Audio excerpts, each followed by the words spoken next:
kita masih akan membahas tentang kompleks makam Astatinggi, yakni tentang sebuah cungkup yang berada di bagian timur kompleks makam Raja-Raja Sumeneb tersebut. Sebuah cungkup megah para penguasa Sumeneb khususnya di era abad 19. Dalam keterangan denah kawasan Astatinggi, cungkup ini diberi nama Cungkup Panembahan Sumolo. Nama itu dinisbatkan pada tokoh pertama yang dimakamkan dalam bangunan cungkup tersebut, yaitu Panembahan Sumolo alias Panembahan Noto Kusumo. Beliau bersama salah satu putra dan sekaligus penggantinya, yakni Sultan Abdurrahman Pakunataningrat, merupakan penguasa Sumeneb yang membawa keraton di Madura Timur ini pada puncak keemasannya.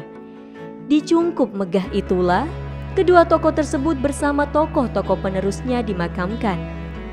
Tanda-tanda kemegahan dari cungkup di bagian timur kompleks makam Astatinggi sudah mulai dapat kita saksikan semenjak kita berada di pintu gerbang menuju area makam utama. Pagar tembok yang begitu megah dibangun untuk menjadi pintu gerbang utama saat kita akan menuju pemakaman di situ. Gaya arsitektur pintu gerbang juga mengalami perubahan yang sangat mencolok dibandingkan dengan pintu gerbang pada kompleks bagian barat pemakaman Astatinggi.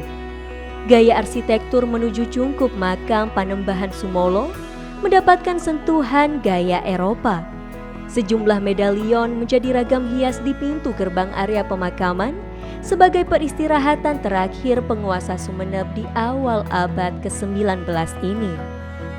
Di bagian pintu gerbang terdapat prasasti yang menggunakan huruf Arab dan Jawa. Setelah kita memasuki pintu gerbang, kita akan menjumpai kembali sebuah tembok pembatas dengan gaya arsitektur Eropa.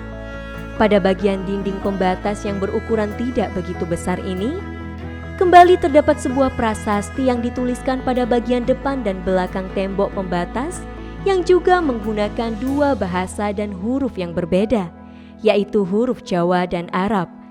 Dari petunjuk ini, kita dapat mengetahui bagaimana perkembangan budaya yang terjadi di Sumeneb, bahwa di era itulah terjadi bentuk akulturasi budaya yang sangat menarik. Saat kita memasuki area ini, kita akan melihat sebuah cungkup yang begitu megah. Cungkup dengan perpaduan arsitektur Timur Tengah dan Eropa ini menjadikan kesan eksklusif dan mewah. Tampilan megah ini menjadikan petunjuk bahwa pada era tersebut, Keraton Sumeneb mencapai era keemasannya. Bahkan, dalam masa pendudukan Inggris, Sultan Abdurrahman Pakunataningrat turut berperan penting dalam penyusunan buku History of Java. Jirat atau kijing makam di kompleks ini juga sudah mengalami perubahan dibanding era sebelumnya. Berbeda dengan jirat atau kijing di kompleks bagian barat, di bagian timur jirat makam terbuat dari batu marmer. Tentu saja, hal ini akan menambah kesan yang begitu mewah karena batu marmer merupakan jenis batuan yang bernilai ekonomi tinggi.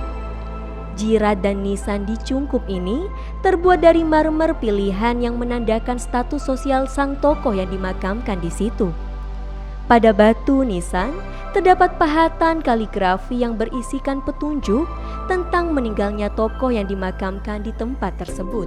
Pada bagian utara dinding cungkup juga terdapat sebuah prasasti yang dipahatkan pada sebuah marmer.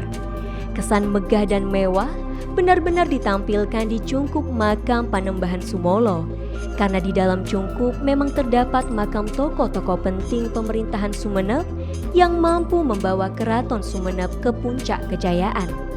Tata letak atau susunan makam masih menunjukkan tradisi atau etika dan tata krama yang berlaku di Sumeneb sebagai pedoman hidup. Pada bagian paling barat adalah makam yang memiliki usia yang tertua.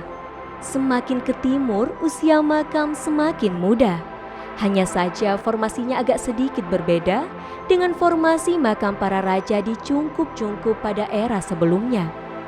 Tata letak atau susunan makam tersebut sejatinya merupakan salah satu contoh antep asor yang menjadi tuntunan hidup yang berlaku di Madura. Bentuk-bentuk penghormatan seperti inilah yang akan mengajarkan pada kita tentang bagaimana harus berperilaku dalam hidup. Cerminan dalam berperilaku sopan, menghormati yang lebih tua, merupakan tuntunan hidup yang harus dijalankan dalam keseharian masyarakat. Dan ini semua disimbolkan pada tata letak makam di dalam cungkup yang terkesan mewah dan megah ini.